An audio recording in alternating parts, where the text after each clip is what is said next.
All right, next question. Do you need to have a good pump during the workout to grow from the workout? So short answer is no. Longer answer is more than likely the things that we know, seem to know, or point the most direction that what you really need to grow muscle in a session is adequate levels of intramuscular force at some dose just meaning volume, which is going to be different from person to person, which we don't really need to discuss here. So you need intramuscular force, and then you need to have your body in a good situation outside of the gym to obviously recover from that stimulus. So I would say more than likely, it seems like the pump is a symptom related to which can or cannot happen with adequate levels of intramuscular force. So whenever you have muscle contractions, there's byproducts of that. You're calling upon blood for that. And so again, you get a pump. All that being said, I mean, there's some people that are pretty much saying the pump is completely useless. There's no mechanisms for hypertrophy there. I don't know is my answer on that. I don't think it really matters one way or the other. So if somebody can do the things that are more important, which again summed up would be have great form, track what you're doing, make sure that you can document progressive overload over time, which is probably the most simple way to make sure you're having continually adequate levels of intramuscular force, and you can do something where you like getting a pump, then that's also, in my opinion, okay as well too. We don't have to understand every single mechanism as of right now. And then also then if you like getting a pump and that is your goal coming into a gym, then obviously don't let somebody tell you what your goal should be either. Because some people are like, oh, my goal today is just to come in and get a nasty pump, maybe take some selfies along the way. That's fine if that's your goal. But again, if your goal is to put on muscle long term, I would just make sure those two things can coexist. Documentable long-term progressive overload, prioritizing high levels of intramuscular force, and then sure, like who doesn't like getting a pump anyway? So, yeah. I would say on this one too, is that the pump is more of a symptom than anything else. We do have mechanisms that we can look to, and that's being debated currently because we have a lot of papers that are going back and forth at the moment with more long-standing things that we imagine that it was a more direct mechanism, and now that it doesn't look like quite as direct a mechanism for growth. Regardless of that, because it really doesn't matter, it stands as a good proxy measure of whether or not you're being accurate with your movements, and your intensity that you're approaching your movements is adequate as well. So with more like big compound movements and things, you're not going to expect necessarily to get a pump in the same way that you would understand the sensation of a pump with like biceps, doing bicep curls as you would with deadlifts. You're not going to think, oh, well, my hamstrings are going to feel the same pump like I do with my bicep curls because I did them properly. Like, no, it's going to be different sensations. It will be different.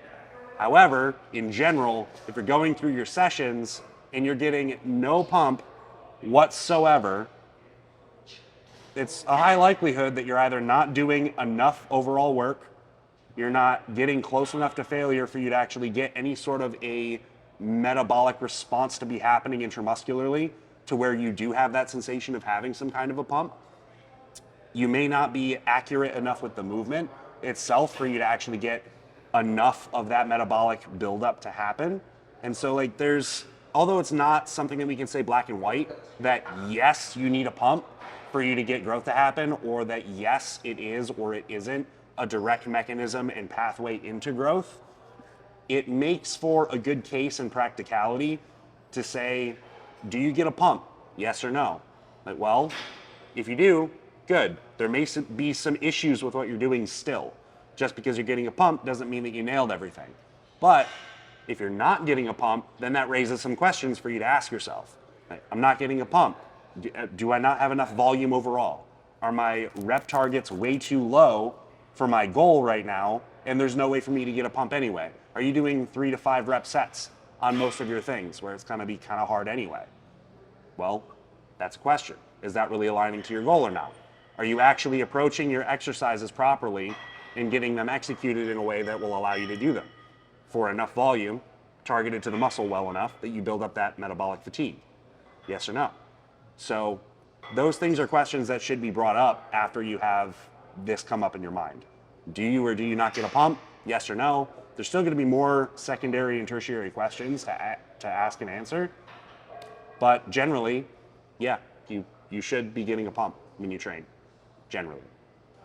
The only other thing I would add to that as well too, which is a longer one I won't get started on, but obviously pump can be indicative too of what's occurring outside of the gym. So obviously if you're dieting, if you're in a deficit, part of a pump is literally having muscle glycogen. So, you've heard people talk about longer and longer they're in prep, the leaner and leaner they get, you should get less of a pump.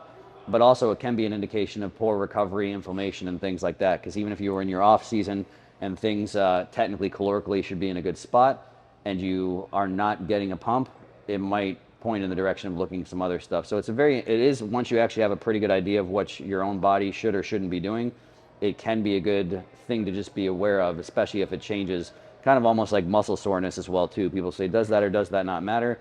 There's no blanket rule of how it matters for everyone, but it does matter as an individual thing from person to person. And if it changes dramatically, that can mean something. Next question: can you still train upper body with sore elbows? So this is the reason I wanted to answer this is because I think whenever anybody has anything that doesn't feel the way it maybe should or shouldn't feel, is just a good thing to kind of self-address and how do I make good decisions moving from there. So whenever possible, the first thing that I'll bring up is people get stuck too much in their grooves of what they have to do. This is why having some basic understanding of anatomy, biomechanics can be good, where if you realize, okay, chest training does not mean bench press. Chest training means your arm in some degree coming across your upper body. So as soon as you get outside of your boxes, my first thing would be try and find different solutions. So if you have things that cause elbow pain while you're training chest, shoulders, back, the first thing would, can I accomplish a similar goal at the joint, at the muscle with something else that's pain-free? So without getting more complicated, if you can avoid pain, then avoid pain and do something else to accomplish the same goal. Now, the more complicated levels to this is I'm not qualified to diagnose or treat any injury. If you have something that's at a high enough level of pain, then go to somebody that can, properly actually is qualified to diagnose and treat something. Now, the other answer being is, what would you do if you have a certain degree of pain? This is, again, if it's on a scale of 1 to 10, if it's a 2, just be aware of it. Sometimes, again, inflammation is the response to any style of training. Your muscles are supposed to have a degree of inflammation. Your muscles only connect to bone with soft tissue, so sometimes there can be a degree of inflammation as well there too. So I would say it's use a little bit of common sense. If something's a teeny bit sore but follows a similar pattern to your muscles, it's probably not a big deal, right? Oh, afterwards, my patella tendon gets a little bit sore for 2 or 3 days after legs, and then it dissipates and you're fine. Then, you might be okay. So there's a whole scale of things there as well too. So the short answer I would say is, if you can do things to avoid pain and accomplish the same goals, always do that. You shouldn't be training through any real pain. Once pain gets over a 5 out of 10, at some point in time, things are going to regress. Even if you can eventually get to the muscle still, things are only going to regress from that point.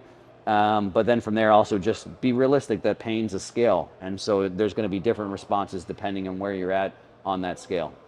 I would say, first off, in simple categories, exercise selection, there's no movements that you necessarily have to do for anything. Just like he said, it's about the action that's being completed that actually gets the muscle you're targeting to do the work. And so, again, just to reiterate him, in the most simple terms without going way too far on it, is if you have something that is causing you problems, replace it. Simple as that.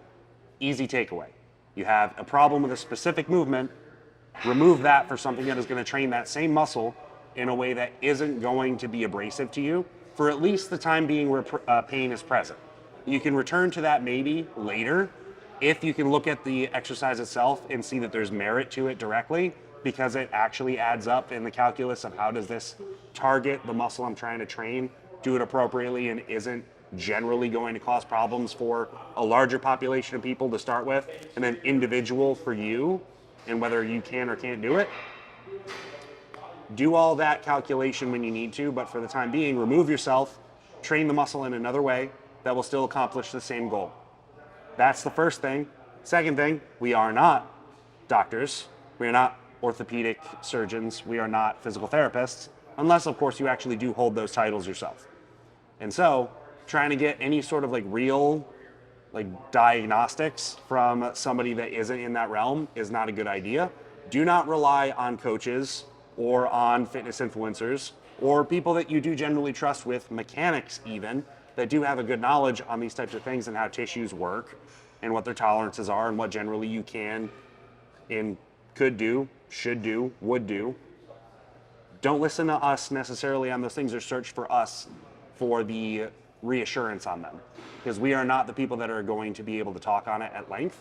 we can give you general guidelines that will turn you in that way through sets, reps, load, exercises in the gym, maybe limited sense, some sort of preparatory work, and like general rehab stuff that doesn't actually fall directly under the umbrella of being diagnosed and given to you for an issue that is present. So that covers liability things. But beyond that is also, I just lost my train of thought. It's all right. I lost it. Is that good? You guys need more of an answer? Okay. If it comes back, we'll come back to it. Okay. I'll take this opportunity to address that. If to answer your other question about my shirt size, I have it written in my contract with Revive and Raw that my seat is always placed about 6 inches ahead of the person I'm next to. It's called the out angle clause. I write it in every single time. So I have that set up just for this exact purpose for Nick. I'm just kidding. I didn't. They put these stools here. Someone's going to say he's doing that on purpose. I didn't do it on purpose. Very important stuff. I'm going to get a little bit. Somebody asked it, so I'm going to answer. I thought it was interesting. What do each of you value most in life, and how does that affect your training?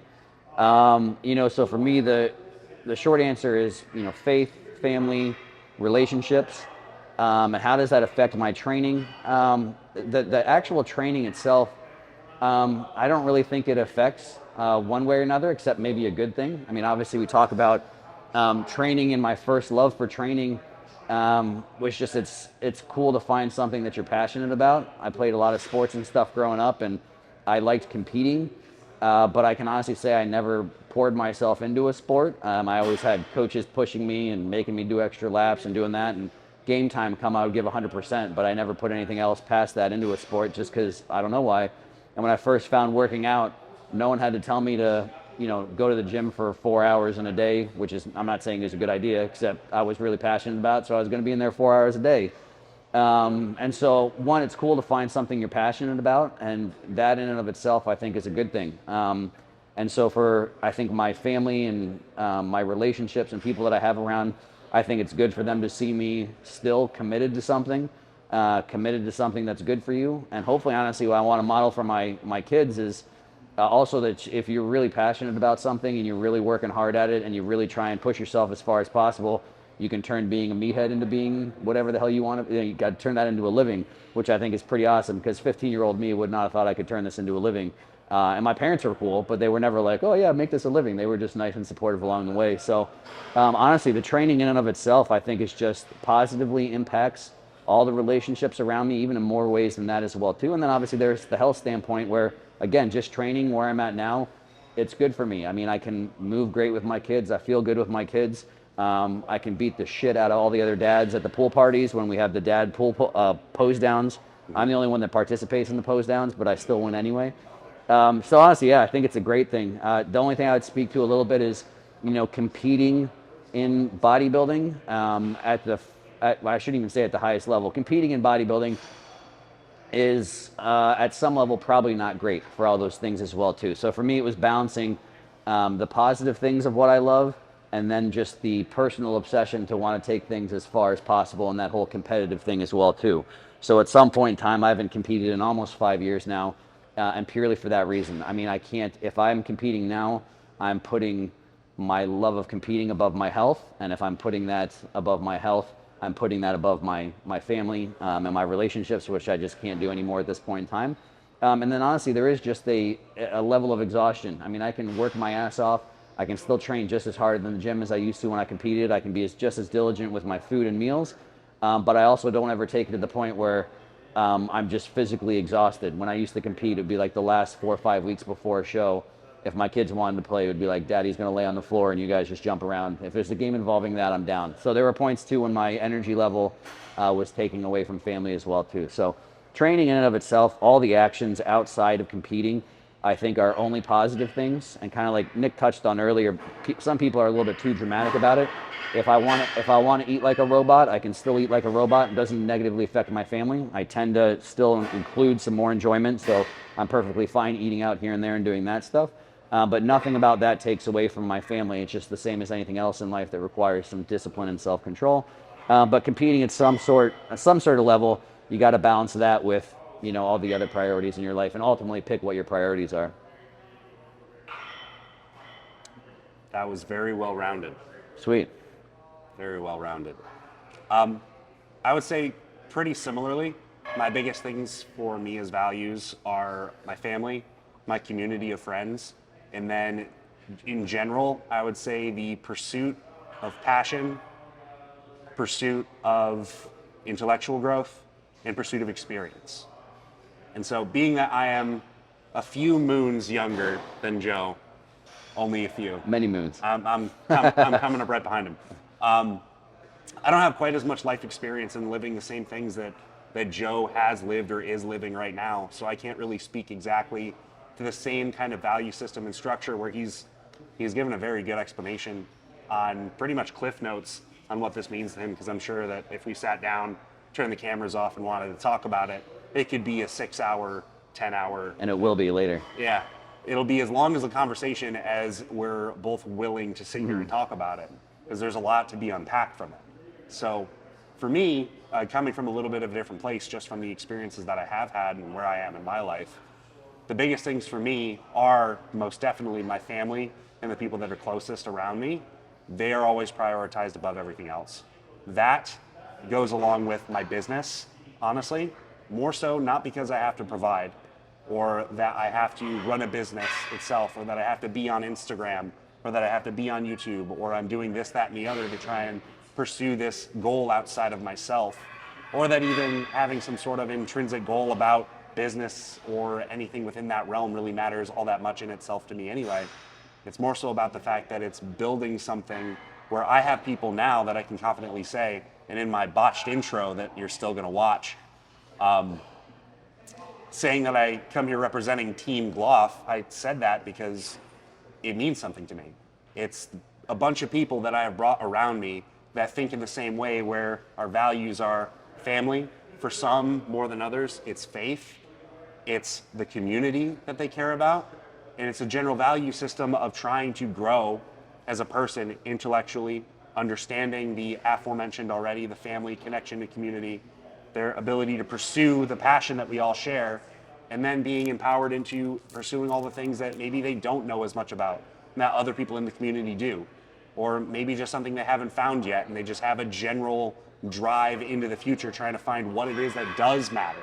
And that in itself is a value system, to understand that there is something to value that maybe we don't understand yet, but we're coming towards it and we want to know what it is, and we have ourselves open enough to understand and go for it when it's there. So those would be really my values overall and what guides me, and how that changes my training and my approach to it. I wouldn't say that it really generally does. I mean, the biggest thing for me and trying to understand what drives my training, I've been doing this for so long. It's been what? I got to age myself, I'm sorry. But I'm 24. I've been training for 10 years. I've been bodybuilding since I was about 17 or 18. That whole time, I just did it because I loved it. I had a passion for it. I wanted to, just like him. I mean, I started off with football, and then I moved into wrestling as a dual sport athlete. And what I would do, I would get up in the morning, and I would go to the gym in the morning, do an hour of training, hour and a half, depending on whether or not I had to made weight or not. Then after school, it was a 3-hour practice. And then after that, I would go to the gym for 2 hours. And so I did that for as long as I could. And then through college, I did pretty much the same, minus the wrestling part. And then out of that, here now, where I'm just living my life, everything is still geared around that training. That's still just an installation part of my life, where it's something that I have a passion for and I care about, and I just continue to do because it's something I want to do and I love it. And so really the only time that any of those other factors come into play and how it affects my training is only if it's to a negative degree, like you said with prep. If I am sacrificing the community around me, my family, my close friends, relationships, and my ability to pursue passions in other places in my life to enough of a degree that is really impacting the quality of life of all of the other people around me or myself, just to continue to facilitate training alone, then it makes a negative impact. And it's not something that in all cases I'm willing to take. There's a degree where it's going to have to be necessary as a competitor and as somebody that takes this as seriously as I do, but there is a degree to where there is too much. There is too much of a detriment that can come from putting everything into that one basket and taking it away from everything else. If you have more than one thing in your life that you do truly care about, and they are truly meaningful to you, then training being one of those things, there's going to be multiple buckets to fill or to dump the water from one into the other. There's a limited amount. You can't dump it all into one and lose it from all the rest of them, as far as I'm concerned.